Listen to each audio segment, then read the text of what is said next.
Nah, pada kesempatan kali ini kami akan mensosialisasikan mengenai pencegahan dan penanganan diare pada anak. Tentunya sebelum itu kami akan menyampaikan mengenai apa sebenarnya itu diare, kemudian tipe-tipe dari diare, terus ada penyebab dari diare, dan tentunya cara untuk mencegah dan menangani diare pada anak.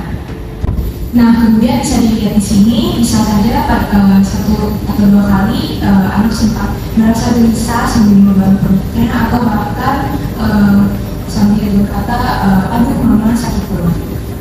Nah, sebenarnya salah satu dari penyebab sakit perut itu yaitu diare. Sebenarnya apa itu sih diare sendiri? Diare merupakan gangguan pada sistem pencernaan yang membuat meja teksturnya menjadi encer atau bisa disebut cair. Kemudian diare sendiri terbagi atas dua, yaitu diare akut dan diare kronis. Kedua tekstur tinja tersebut sama-sama encer atau bisa dibilang bercair. Namun untuk diare akut terjadi kurang dari 14 hari, sedangkan diare kronis terjadi lebih dari 14 hari. Kemudian diare sendiri terbagi lagi atas 3 derajat dehidrasi. Yang pertama yaitu diare tanpa dehidrasi, di mana anak-anak tetap seperti biasanya aktif dan tidak merasa haus. Kemudian untuk dehidrasi, diare dehidrasi ringan sampai sedang, anak-anak mulai merasa lebih haus dan mulai terlihat lesu. Kemudian untuk dehidrasi yang berat, anak-anak enggan untuk minum air atau ASI dan mereka sudah terlihat lebih lesu. Oke, ibu-ibu, di sini kita juga perlu tahu ya penyebab dari diare itu apa. Jadi penyebab diare itu kita bisa lihat pada gambar. Yang pertama itu ada tangan anak yang kotor. Biasanya itu pada saat anak bermain pasti sering tuh megang-megang kotoran atau tanah kan.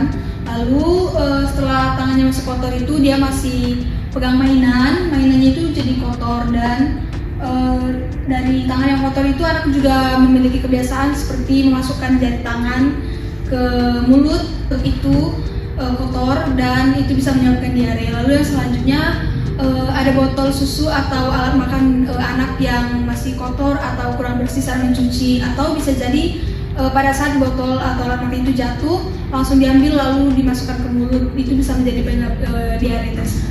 Oke, jadi dari penyebab diare tersebut itu bisa muncul virus atau bakteri. Salah satunya itu adalah rotavirus dan juga bakteri E. coli.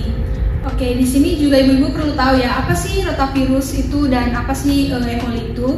Jadi rotavirus itu adalah virus yang menyebabkan peradangan pada saluran pencernaan, yang biasanya itu penularannya bisa melalui kotoran manusia ataupun feses pada manusia. Lalu yang selanjutnya itu ada E. coli atau Escherichia coli, yang menyebabkan diare ringan, sakit perut, dan juga demam. Penyebarannya itu bisa melalui air atau makanan yang sudah terkontaminasi. Oke, ibu-ibu semuanya, setelah kita mengetahui apa itu diare, berikut ini ada beberapa pencegahan diare. Yang pertama itu memberikan ASI. Jadi ketika anak-anak ibu semuanya lahir, itu ibu-ibu wajib memberikan ASI yang cukup mulai dari anak itu lahir sampai anak itu berusia 6 bulan. Kemudian ada juga memberikan makanan setelah anak itu berusia 6 bulan, ibu-ibu harus memberikan makanan yang cukup dan baik serta teratur sebagai nutrisi untuk anak-anak untuk mencegah terjadinya diare. Kemudian yang ini ada ibu-ibu harus memberikan rutinitas imunisasi kepada anak-anak, di mana setiap bulan itu tentunya ada tanggal yang disesuaikan dengan jadwal imunisasi anak-anak ibu. Jadi untuk menjaga kekebalan tubuh anak-anak ibu semuanya harus mengikuti imunisasi yang teratur ya.